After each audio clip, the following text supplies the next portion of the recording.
ಸುದ್ದಿಸಾಕ್ಷಿ news ಚಾನಲ್ಗೆ ಸ್ವಾಗತ. ನಮ್ಮ ಊರಿಗೆ ನಮ್ಮ ಶಾಸಕರು ಎಂಬ ವಿನೂತನ ಕಾರ್ಯಕ್ರಮದೊಂದಿಗೆ ವಿವಿಧ ಇಲಾಖೆಯ ಅಧಿಕಾರಿಗಳೊಂದಿಗೆ ಚಿಕ್ಕಬಳ್ಳಾಪುರ ಶಾಸಕ ಪ್ರದೀಪ್ ಈಶ್ವರ್ ಮಂಚೇನಹಳ್ಳಿ ತಾಲೂಕಿನ ಮರಿಮಾಕಲಹಳ್ಳಿ, ಬುಡುಗತಿಮ್ಮನಹಳ್ಳಿ, ಬಿಕ್ಕಲಹಳ್ಳಿ, ಕಾಮ್ರೇಡ್ಹಳ್ಳಿ ಹಾಗೂ ಅಲಸ್ತಿಮ್ಮನಹಳ್ಳಿ ಗ್ರಾಮಗಳಿಗೆ ಭೇಟಿ ನೀಡಿ ಗ್ರಾಮಸ್ಥರ ಕುಂದುಕೊರತೆಗಳನ್ನು ಆಲಿಸುವ ಕಾರ್ಯಕ್ರಮಕ್ಕೆ ಮುಂದಾಗಿದ್ದಾರೆ. ಶಾಸಕ ಪ್ರದೀಪ್ ಈಶ್ವರ್ ಅಧಿಕಾರಿಗಳೊಂದಿಗೆ ಗ್ರಾಮಗಳಿಗೆ ಬರುತ್ತಿದ್ದಂತೆ ಗ್ರಾಮಸ್ಥರು ಟಪಟೆ ವಾದ್ಯಗಳೊಂದಿಗೆ ಪಟಾಕಿ ಸಿಡಿಸಿ ತಮ್ಮ ಗ್ರಾಮಗಳಿಗೆ ಶಾಸಕರನ್ನು ಹಾಗೂ ಅಧಿಕಾರಿಗಳನ್ನು ಆದರದಿಂದ ಬರಮಾಡಿಕೊಂಡರು. ನಂತರ ಶಾಸಕ ಪ್ರದೀಪ್ ಈಶ್ವರ್ ಗ್ರಾಮಸ್ಥರೊಂದಿಗೆ ಸಾಮಾನ್ಯರಂತೆ ಅಧಿಕಾರಿಗಳೊಂದಿಗೆ ನೆಲದ ಮೇಲೆಯೇ ಕುಳಿತುಕೊಂಡು ಜನಸಾಮಾನ್ಯರ ಸಮಸ್ಯೆಗಳನ್ನು ಕುಂದುಕೊರತೆಗಳನ್ನು ಆಲಿಸಿದರು. ಈ ಸಂದರ್ಭದಲ್ಲಿ ರಸ್ತೆ ಸಮಸ್ಯೆ, ಕುಡಿಯುವ ನೀರು, ಸಾರಿಗೆ ವ್ಯವಸ್ಥೆ, ಖಾತೆಗಳ ವಿಚಾರ, ಚರಂಡಿ ವ್ಯವಸ್ಥೆಗಳ ಕುರಿತು ಸಾಕಷ್ಟು ದೂರುಗಳು ಸಾರ್ವಜನಿಕರಿಂದ ಕೇಳಿಬಂದವು. ಜನರ ಸಮಸ್ಯೆಗಳನ್ನು ಸಾವಧಾನದಿಂದ ಕೇಳಿದ ಶಾಸಕ ಪ್ರದೀಪ್ ಈಶ್ವರ್ ಕೆಲ ಸಮಸ್ಯೆಗಳನ್ನು ಅಧಿಕಾರಿಗಳೊಂದಿಗೆ ಸ್ಥಳದಲ್ಲಿಯೇ ಚರ್ಚಿಸಿ ಬಗೆಹರಿಸಿದರು.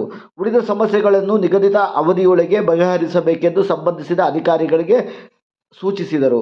ಈ ಸಂದರ್ಭದಲ್ಲಿ tahsildar Deepti, taluk panchayat EO GK Honnaiah, RI Manjula, ಜಿಲ್ಲಾ ಪಂಚಾಯತಿ ಮಾಜಿ ಸದಸ್ಯ ಪಿಎನ್ ಪ್ರಕಾಶ್, ಮುಖಂಡರಾದ ಕೃಷ್ಣಪ್ಪ, ತಾಲೂಕ್ ಪಂಚಾಯತಿ ಮಾಜಿ ಸದಸ್ಯ ಮೋಹನ್, ಸುಬ್ರಹ್ಮಣ್ಯ ಹಾಗೂ ವಿವಿಧ ಇಲಾಖೆಯ ಅಧಿಕಾರಿಗಳು ಈ ಸಂದರ್ಭದಲ್ಲಿ ಉಪಸ್ಥಿತರಿದ್ದರು. ವರದಿ ಗಜೇಂದ್ರ, ಸುದ್ದಿಸಾಕ್ಷಿ ನ್ಯೂಸ್, ಚಿಕ್ಕಬಳ್ಳಾಪುರ. ಆದಷ್ಟು ಬೇಗ ಅಕ್ಕಿನ ಪರ್ಚೇಸ್ ಮಾಡಿ ಅದು ಕೊಡ್ತೀವಿ. 5 ಗ್ಯಾರಂಟಿಗಳು ಕೊಟ್ಟಂತ ಇದುವರೆಗೂ ರಾಜಕಾರಣದಲ್ಲಿ ಪ್ರತಿ ಕುಟುಂಬಕ್ಕೂ 2,000 ಕೊಟ್ಟರೋ ಗಂಡಸಿದ್ರೆ ಅದು ಸಿದ್ದರಾಮಯ್ಯ ಅಷ್ಟೇ. ಅದು ನೀವೆಲ್ಲ ಖುಷಿ ಪಡಬೇಕು. ಆ ರಕ್ತ ನಿಮ್ಮ ಕುಲಬಾಂಧವ ಅನ್ನೋದಕ್ಕೆ ನೀವು ಚಪ್ಪಾಳೆ ಹೊಡಿಬೇಕು ಅಲ್ವಾ? ಯಾಕೆಂದ್ರೆ ಅಷ್ಟು ಸುಲಭ ಅಲ್ಲ ಪಾಪ. ಎಲ್ಲರ ಹತ್ರ ಬೈಸ್ಕೊಂಡು ಇದು ಮಾಡಿ ಹಣ. ಸಿದ್ದರಾಮಯ್ಯ ಸಾಹೇಬರು ಎಂತ ನೇರವಂತಿಕೆ ಮನುಷ್ಯ ಅಂದ್ರೆ, ಮೈಸೂರಲ್ಲಿ ಒಂದ್ಸಲ ಹೋಗಿದ್ದೆ ನಾನು ಸಮಾವೇಶಕ್ಕೆ ಹೋದಾಗ.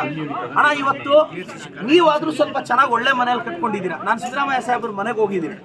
ಒಂದು ಚಿಕ್ಕ ಮನೆ, ಪುಸ್ತಕಗಳಿದ್ದಾವೆ, ಆಡಂಬರ ಇಲ್ಲ, ಆಸ್ತಿ ಅಂತಸ್ತಿಲ್ಲ, 15 ಬಡ್ಜೆಟ್ ಮಾಡಿಸಿದ್ದಾರೆ.